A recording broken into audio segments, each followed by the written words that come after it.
সবাইকে স্বাগত জেলার সংবাদে। সাথে রয়েছে দোলা ডলরের। শুরুতেই জানাবো সংবাদ শিরোনাম। ভিপি নূর সহ গণ অধিকার পরিষদের নেতাদের উপর হামলার প্রতিবাদ, সারা দেশে সড়ক অবরোধ ও বিক্ষোভ। কিশোরগঞ্জের পাগলা মসজিদের সিন্ধুকে মিলেছে ৩২ বস্তা টাকা, এখন পর্যন্ত গণনা ৮,৫০,০০,০০০ টাকা। জাকসুতে বামপন্থী ও প্রগতিশীল সংগঠনের প্রার্থীদের জোট, রাকসুতে শিক্ষার্থীদের মধ্যে উৎসবের আমেজ।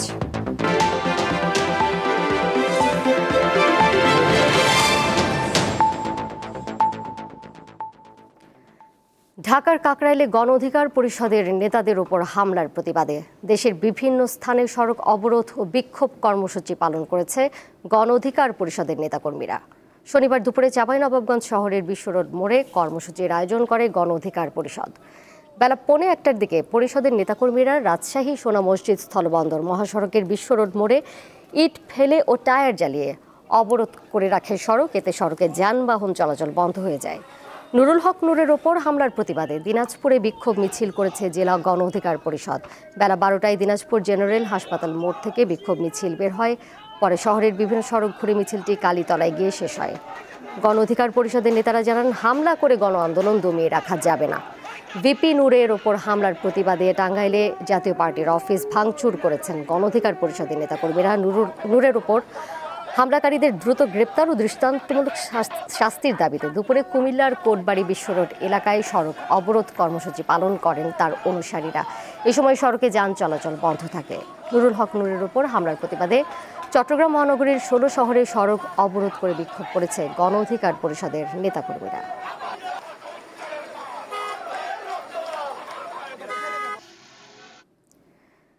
কিশোরগঞ্জের ঐতিহাসিক পাগলা মসজিদের দানবাক্স থেকে পাওয়া গেছে ৩২ বস্তা টাকা, যা এখনও গণনা চলছে। শেষ খবর পর্যন্ত গত ৪.৫ ঘন্টায় ৮,৫০,০০,০০০ টাকা পাওয়া গেছে। ৪ মাস ১৮ দিন পর মসজিদের ১৪টি দানবাক্স খুলে ৩২ বস্তা টাকা, বিপুল পরিমাণ স্বর্ণালঙ্কার ও বৈদেশিক মুদ্রা পাওয়া গেছে। শনিবার সকাল ৭:১৫টায় সিন্ধুক খুলে মসজিদের দ্বিতীয় তলার মেঝেতে রেখে শুরু হয় গণনা। দুপুর 12:30টা পর্যন্ত গণনা করে ৮,৫০,০০,০০০ টাকা পাওয়া গেছে। রূপালী ব্যাংক কিশোরগঞ্জ শাখার সহকারী মহাব্যবস্থাপক মোহাম্মদ আলী হারিসি জানান, মসজিদের অ্যাকাউন্টে জমা করার জন্য টাকাগুলো রূপালী ব্যাংক কিশোরগঞ্জ শাখায় পাঠানো হয়েছে। এখনও চলছে গণনার কাজ। এতে প্রায় ৫-৬ জনের একটি দল অংশ নিয়েছে। কিশোরগঞ্জের জেলা প্রশাসক ও পাগলা মসজিদ পরিচালনা কমিটির সভাপতি ফৌজিয়া খান ও পুলিশ সুপার মোহাম্মদ হাসান চৌধুরী, জেলা জামায়াতে ইসলামীর আমির অধ্যাপক মোহাম্মদ রমজান আলী সহ বিপুল সংখ্যক আইনশৃঙ্খলা রক্ষাকারী বাহিনীর সদস্যদের উপস্থিতিতে দানবাক্সগুলো খোলা হয়। এর আগে গত ১২ এপ্রিল কিশোরগঞ্জের ঐতিহাসিক পাগলা মসজিদের ১১টি দানবাক্স থেকে রেকর্ড ৯,১৭,৮০,৬৮৭ টাকা পাওয়া যায়।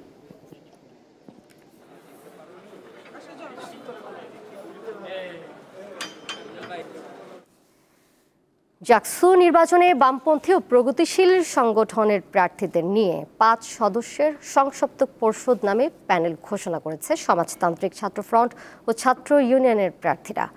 প্যানেলে জাহিদুল ইসলাম ইমনকে সাধারণ সম্পাদক ও সোহাগী সামিয়াকে যুগ্ম সাধারণ সম্পাদক প্রার্থী মনোনীত করা হয়। দুপুরে শহীদ মিনারের পাদদেশে সংবাদ সম্মেলন করে প্যানেল পরিচিতি ও বিশ্ববিদ্যালয় প্রশাসনের কাছে ১৩ দফা দাবি তুলে ধরেন তানজিল আহমেদ ও সোহাগী সামিয়া। এ সময় তারা অভিযোগ করেন, অভ্যুত্থান পরবর্তী সময়েও শিক্ষা ব্যবস্থায় এখন পর্যন্ত সংস্কার হয়নি। সেসব দিক বিবেচনায় শিক্ষা খাতে বাড়তি ফি আদায় বন্ধ, গবেষণায় বরাদ্দ বৃদ্ধি, ৫০ শয্যার হাসপাতাল, খাবারের মান উন্নয়ন, পরিবহন ব্যবস্থার উন্নয়ন, বিশ্ববিদ্যালয়ের অধ্যাদেশ সংশোধন, বিশ্ববিদ্যালয়ের প্রাণ প্রকৃতির উন্নয়ন, জাকসুকে ক্যালেন্ডারে অন্তর্ভুক্ত করা সহ ১৩ দফা দাবি তুলে ধরেন তারা।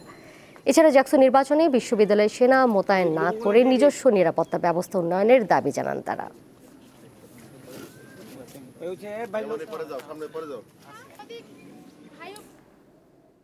দীর্ঘ ৩৫ বছর পর রাজশাহী বিশ্ববিদ্যালয় কেন্দ্রীয় ছাত্র সংসদ রাকসু নির্বাচনের মঞ্চে শিক্ষার্থীদের মধ্যে উৎসবের আমেজ বিরাজ করছে। পুরুষ শিক্ষার্থীদের পাশাপাশি এবার নারীরাও রাকসু নির্বাচনে মনোনয়নের মাধ্যমে অংশ নিতে আগ্রহ প্রকাশ করছেন। বাংলা বিভাগের ৪র্থ বর্ষের শিক্ষার্থী মোসাম্মদ নিসা আক্তার নারী বিষয়ক সম্পাদক পদে স্বতন্ত্র প্রার্থী হিসেবে প্রথম মনোনয়ন তুলেছেন। নিশা জানান, রাকসু হলো শিক্ষার্থীদের গণতান্ত্রিক অধিকার আদায়ের একমাত্র প্ল্যাটফর্ম। বিশেষ করে নারীরা বিশ্ববিদ্যালয়ে নানা সংকট ও নিরাপত্তাহীনতার মধ্যে রয়েছে, তাই তাদের কণ্ঠস্বর হয়ে রাকসুতে অংশ নিয়েছেন তিনি। তিনি বলেন, রাকসুতে যারা নেতৃত্ব দেবেন তারাই ভবিষ্যতের রাজনৈতিক নেতৃত্ব গড়ে তুলবেন। নারীদের জন্য নিরাপদ উন্নত পরিবেশ গড়ার পাশাপাশি শিক্ষার্থীদের কণ্ঠস্বর হয়ে কাজ করাই তার প্রথম অঙ্গীকার।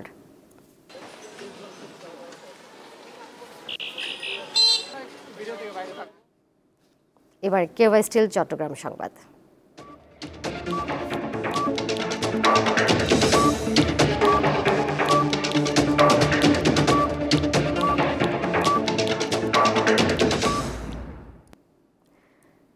মিয়ানমার থেকে পণ্যের বিনিময়ে মাদক পাচারকালে খাদ্য সামগ্রী ও বস্ত্রসহ 7 জন পাচারকারীকে আটক করেছে কোস্টগার্ড। সকালে কোস্টগার্ড মিডিয়া কর্মকর্তা লেফটেন্যান্ট কমান্ডার সিয়ামুল হক এ তথ্য জানান। তিনি বলেন, গোপন সংবাদের ভিত্তিতে শুক্রবার বিকেলে কোস্টগার্ড আউটপোস্ট পতেঙ্গা ও পুলিশের সমন্বয়ে চট্টগ্রামের পতেঙ্গা থানাধীন কয়লা ডিপো পুলিশ ফাঁড়ি সংলগ্ন কর্ণফুলী চ্যানেলে একটি যৌথ অভিযান পরিচালনা করা হয়। অভিযানে ওই এলাকায় একটি সন্দেহজনক কার্গো বোটে তল্লাশি চালিয়ে অবৈধভাবে শুল্ক কর ফাঁকি দিয়ে মিয়ানমারে পাচারের উদ্দেশ্যে বহন করা বেশ কিছু মালামাল জব্দ করা হয়। এ সময় প্রায় 51,67,500 টাকা মূল্যের 620 বস্তা ডাল, 10 বস্তা আদা, 480 পিস লুঙ্গি, 400 পিস শাড়ি ও পাচারে ব্যবহার করা কার্গো বোট সহ 7 জন পাচারকারীকে আটক করা হয়েছে। পাচারকারীদের বিরুদ্ধে আইনানুগ ব্যবস্থা গ্রহণের কার্যক্রম প্রক্রিয়াধীন রয়েছে। টাঙ্গাইলের মির্জাপুরে মাত্র 2 কিলোমিটার কাঁচা সড়কের কারণে চরম দুর্ভোগে পড়েছেন 50টিরও বেশি গ্রামের মানুষ। বৃষ্টি হলেই ভাঙা সড়ক চলাচলের অনুপযোগী হয়ে পড়ে। তবে দ্রুত সড়কটির উন্নয়নে উদ্যোগ নেওয়ার কথা জানিয়েছে স্থানীয় সরকার প্রকৌশল বিভাগ। 3টি উপজেলার সংযোগ সড়ক এটি।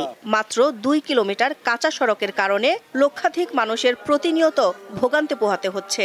সড়কটি ব্যবহার করে যেতে হয় স্কুল, মাদ্রাসা, মসজিদ, মন্দির, খেলার মাঠ ও হাট বাজারে। এই সড়ক দিয়ে যাতায়াত করে 50টিরও বেশি গ্রাম ও 3টি থানার লক্ষাধিক মানুষ। দেশের অবকাঠামোগত পরিবর্তন হলেও টাঙ্গাইলের এই এলাকা রয়ে গেছে উন্নয়নের বাইরে। প্রতিদিন সকাল বিকাল যাওয়াটা খুব কষ্ট।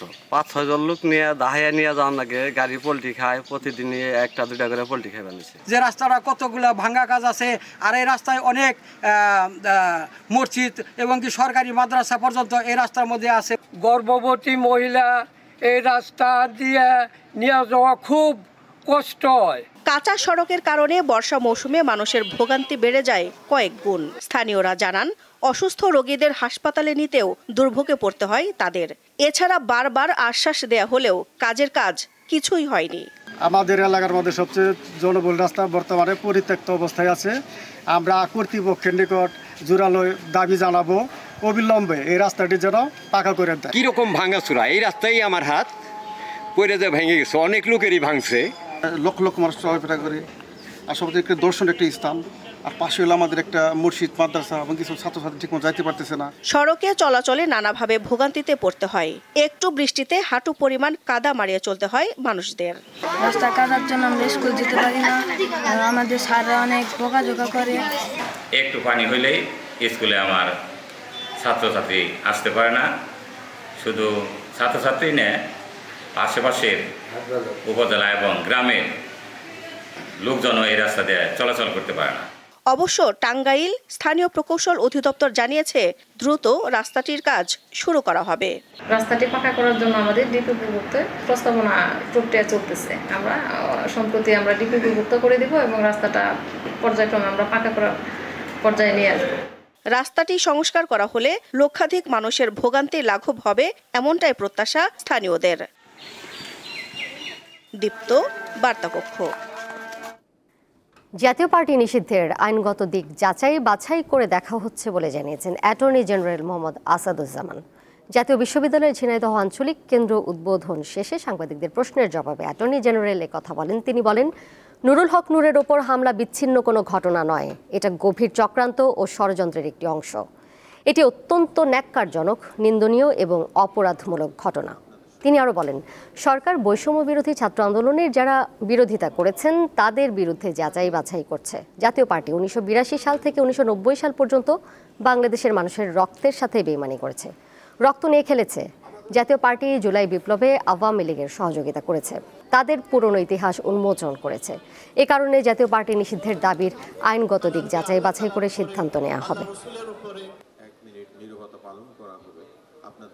জাতীয় পার্টি ৮২ সাল থেকে ৯০ সাল পর্যন্ত বাংলাদেশের মানুষের রক্তের সাথে বেইমানি করেছেন, রক্ত নিয়ে খেলেছেন। জাতীয় পার্টি জুলাই বিপ্লবে আওয়ামী লীগের সহযোগিতা করে তাদের পুরনো সেই ইতিহাস উন্মোচন করেছেন। সুতরাং নূরের উপর হামলা বিচ্ছিন্ন কোনো ঘটনা নয়, এটা সুগভীর চক্রান্ত এবং ষড়যন্ত্রের একটি অংশ। সেই কারণে যে দাবি উঠেছে তার আইনগত দিক যাচাই বাছাই করে কি পদক্ষেপ নেওয়া যায় আমি দেখব। এরই সাথে শেষ করব জেলার সংবাদ। যাবার আগে শিরোনামগুলো জানিয়ে দেব আরও একবার। ভিপি নূর সহ গণ অধিকার পরিষদের নেতাদের উপর হামলার প্রতিবাদ সারা দেশে, সড়ক অবরোধ ও বিক্ষোভ। কিশোরগঞ্জের পাগলা মসজিদের সিন্ধুকে মিলেছে ৩২ বস্তা টাকা, এখন পর্যন্ত গণনা ৮,৫০,০০,০০০ টাকা। জাকসুতে বামপন্থী ও প্রগতিশীল সংগঠনের প্রার্থীদের জোট, রাকসুতে শিক্ষার্থীদের মধ্যে উৎসবের আমেজ। এই ছিল এখনকার মতো।